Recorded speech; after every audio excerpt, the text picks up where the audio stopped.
सिंध सरकार पारां 3 लख माण्हुनि जी आबादी वारे शहर सेवण खे बचाइण लाइ मुल्क जे सभ खां वॾी ढंढ मच्छर खे RD14 बाग़ यूसुफ वटां कट लॻायो वियो। कट लॻाइण खां पोइ मच्छर जा वहकिरा सेवण तालुक़े जे 5 UCs खे ॿोड़ण लाइ अॻिते वधी रहिया आहिनि।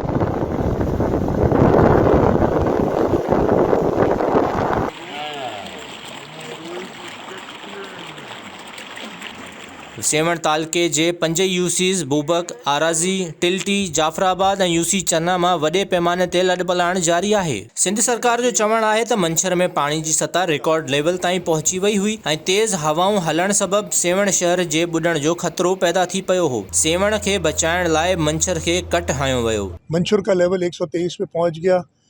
उस लेवल वो भी नहीं हमें तंग कर रहा था, लेकिन जो वेव लग रही थी वो वेव वॉश की वजह से पानी बंद के ऊपर से जा रहा था, उधर काम नहीं हो सक रहा था।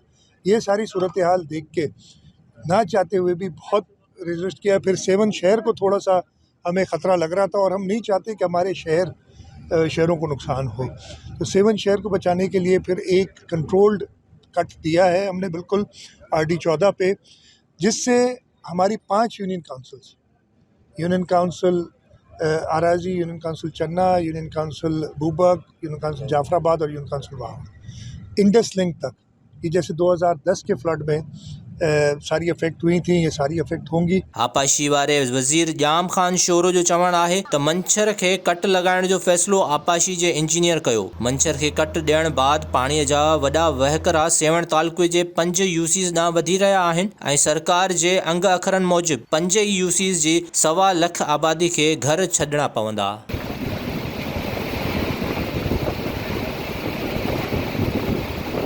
मच्छर जे वहकिरनि में ॿुॾण वारनि 5 UCs मां माण्हुनि खे ॿाहिरि कढण लाइ अञा ताईं जोगा इंतज़ाम न कया विया आहिनि ऐं माण्हू पंहिंजी मदद पाण तहत जाम शोरो, कोटड़ी ऐं ॿियनि इलाइक़नि ॾांहुं लॾ पलाण करे रहिया आहिनि। ज़रूरत इन ॻाल्हि जी आहे त सिंध सरकार बूबक, आराज़ी, टिल्टी, जाफराबाद ऐं UC चन्ना जे बेघर थींदड़ 1.25 लख माण्हुनि जी रिहाइश, खाधे पीते ऐं ॿियनि सहूलियतुनि जो हंगामी बुनियादुनि ते इंतज़ाम करे। ॿी सूरत में हिकु वॾो इंसानी अलमियो जनम वठी सघे थो।